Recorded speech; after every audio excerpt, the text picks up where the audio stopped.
What's up everyone, Vu of Envu Films back with another video, and today I'll be talking about the DJI OSMO Pocket 3, which I'm filming myself with right now, and what I'm filming on my chest is the DJI Action 5.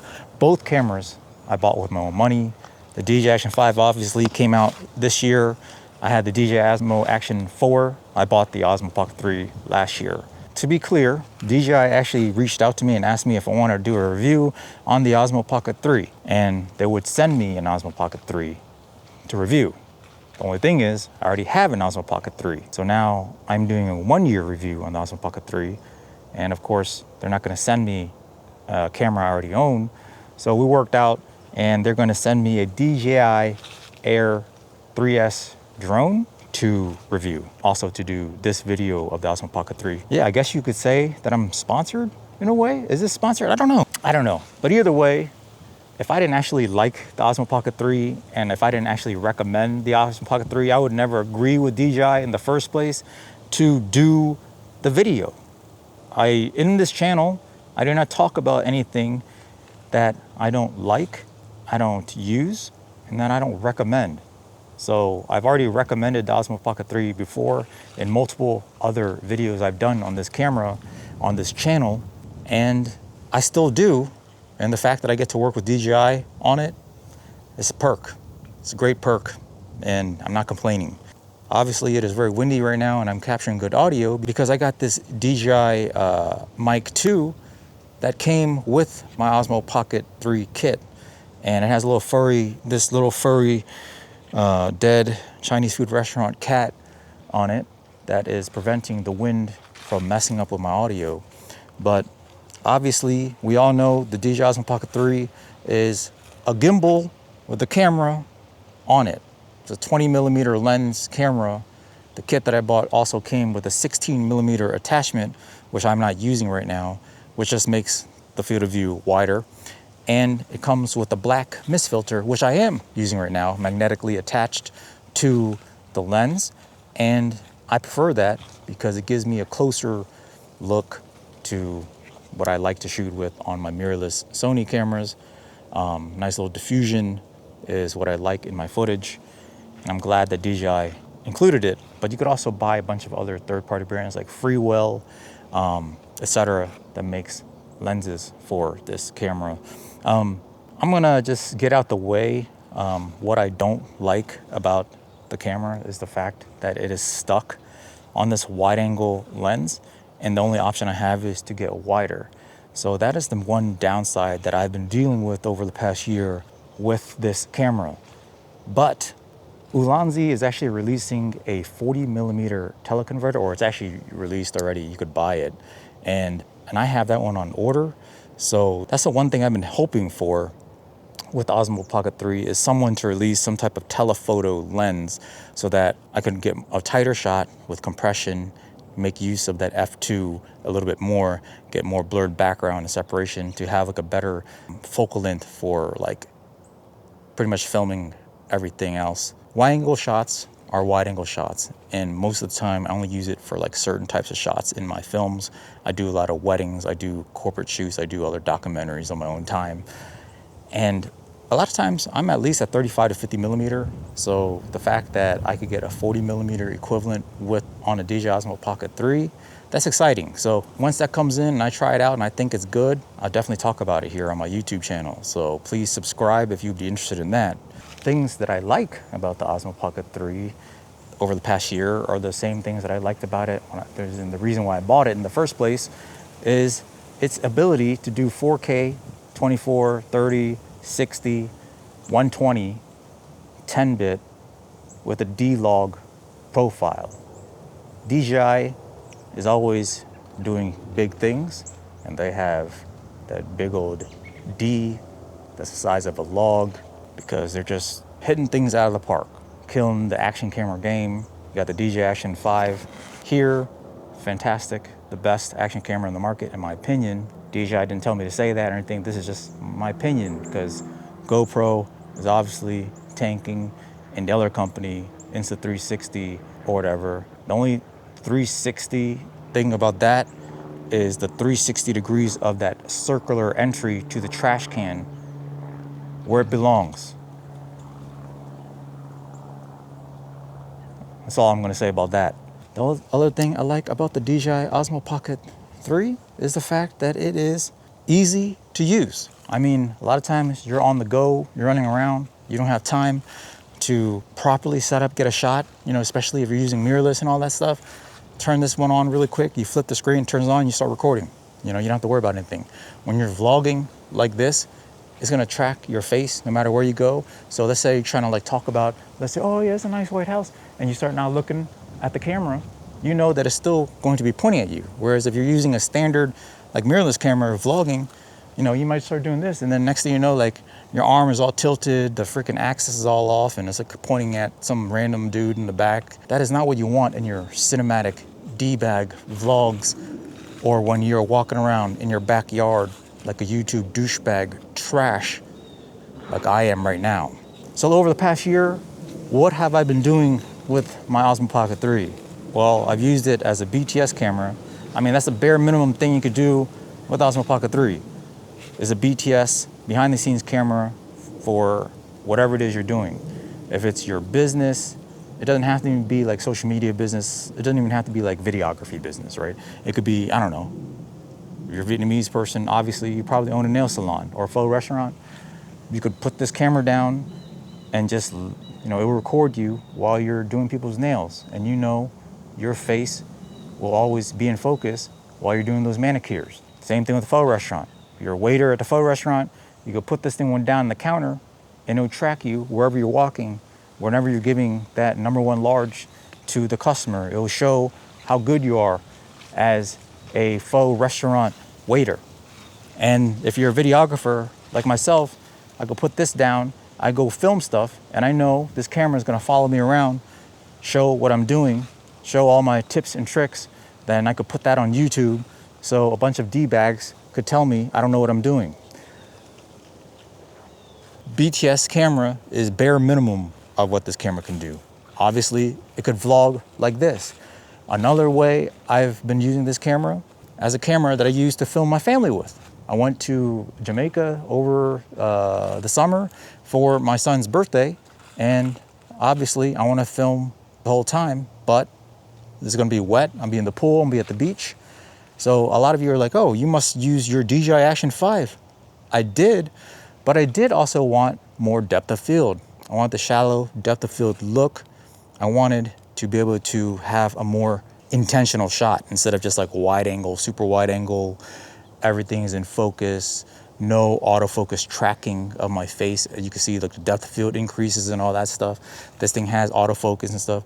So I'm not gonna get a housing from a big ass camera, and I'm trying to like carry around my kids. I don't wanna sit there trying to get a shot while my child is drowning. I need to be able to have hands free so I could film and save my child from drowning if that was what was happening.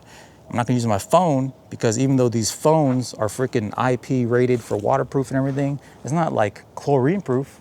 It's not salt waterproof. It could handle the liquid. It just can't handle whatever chemicals, whatever elements, minerals in the water. Once it gets inside your device, sure, your device is gonna survive for now until the next day when that chlorine starts corroding your internals, and there goes your phone. Now you're gonna get kidnapped overseas and you have no phone to use. So that's why I don't want to use my phone. I don't want to get kidnapped overseas to work in a Chinese sweatshop. Moving on. So what did I do? I bought a $30 underwater housing for my Osmo Pocket 3 at Amazon. And although it's very limiting, I can't touch the screen, there's not much I could do other than just turn the camera on and film, which is what I did. I just pointed the camera where I felt it was gonna go. I just let the autofocus do its thing. And I got plenty of footage of my kids having a great time in Jamaica with the DJI Osmo Pocket 3, and it got me some depth of field. It got me a lot more softer type shots that, you know, I was able to tell the story I wanted of my trip. And that's one of those other great things about the DJI Osmo Pocket 3 after a year now. There's so many different accessories that you could buy. Obviously, there is the 40mm equivalent teleconverter lens that I told you I just bought. As you can see right now, I'm using the Ulanzi little cage for the Osmo Pocket 3. It enables me to mount this. It enables me to mount this Osmo Pocket 3 on my Sony FX3 camera cage. So when I'm doing like handheld work and stuff like that, and I want to make sure I have a safe, stable shot, 20 millimeter wide angle while I'm using, let's say 50 millimeter my FX3, I have this camera, I mount it on my FX3 cage, and I'm able to get like a second angle shot on my, on my handheld Sony setup. So that's another way I've used the Osmo Pocket 3 this year. As I mentioned before in previous videos, you could also use the DJI Osmo Pocket 3 as like fake drone shots, using a selfie stick if that area that you're in, you can't fly drones. It could be indoors, indoor church, like I did at a wedding last year, or just pretty much anywhere. Like I live in DC, a lot of wedding venues in DC, we can't fly drones. So if I wanted to get a quote unquote drone-ish type shot, just get a big high selfie stick, run around with the Osmo Pocket 3 and get my drone shot. Tons of filters that you could buy. I know it's gonna seem like I'm shilling for Ulanzi again, but Ulanzi just makes good stuff. Right now I have a couple of cool accessories on the DJI Osmo Pocket 3. I also have this Ulanzi cage. This Ulanzi cage is great. I could attach a bunch of stuff to this cage, lights, mics, whatever, but I don't. I just use this cage so I can mount this on my Sony FX3. Another cool accessory I have right here is this little Ulanzi USB-C / mount kit, So it has a USB-C port. You could charge the Osmo Pocket 3 directly through there, but it also has a little tripod attached to it.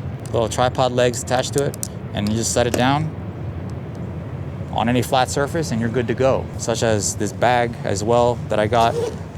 Right now I have the little Osmo Pocket 3 cover case with the wide angle 20 millimeter lens that came with the kit. And the other thing is I have the battery that also came with the kit that I bought. I have a Falcam quick release underneath just in case I want to put it on a tripod. But there's like, a little battery charger. We all know what those are already. That came with the Osmo Pocket 3 combo kit. So yeah, a bunch of accessories you can get. Overall, I still highly recommend the DJI Osmo Pocket 3 for the reasons I've mentioned. It is probably the best content creator camera out there in terms of just ease of use. Like anyone can use this camera and get good footage out of it, and professionals like myself can obviously get more out of it because we know, what we're doing in terms of like exposure, white balance, filming in D-Log 10-bit to be able to grade our footage instead of using standard profiles. But that random dad across the street, if I give this camera to him and say, hey man, just leave it in standard mode, you get some good shots of your kids, and then you could do that also. Obviously, it will film you while it's just sitting there on this my deck railing. I'm just walking around here and it's gonna follow me around. You could do this kind of stuff. Makes your life a lot easier when you're just solo filming, your hands are tied, whatever it is. DJI did reach out to me to do this video, but that didn't influence my opinion on this video. It just influenced if I was going to do the video or not, because I wasn't planning to do this video at all. I thought I already did enough Osmo Pocket 3 videos, since last year. I probably did like 6 videos already. So if you want more information on like my approach with this camera, you go back there. I'll link it up above and all that stuff. But 1 year later, is DJI Osmo Pocket 3 still a great camera? Yes. Do I still recommend it? Yes. Is there anything else in the market like it? No. DJI continues to just make great stuff. They currently dominate the action camera, the run and gun camera market. Action 5, Action 4 is still great too. Osmo Pocket 3, the only thing they're missing is the 360 camera. Are we gonna come out with a 360 camera, DJI? I hope so, because I'm not buying the other one ever from that other brand. So hopefully you make one soon. Other than that, if you haven't purchased a DJI Osmo Pocket 3 already, I hope this video helped you make the decision if you're gonna do with that or not. And maybe I introduce you with some new accessories to buy for your DJI Osmo Pocket 3 to make your filmmaking experience, your content creation experience with the DJI Osmo Pocket 3 that much better. If you enjoyed the video, subscribe to the channel. It helps a lot. And until next time, lighten up. Hey man, what toy is that? It's the DJI Pocket 3.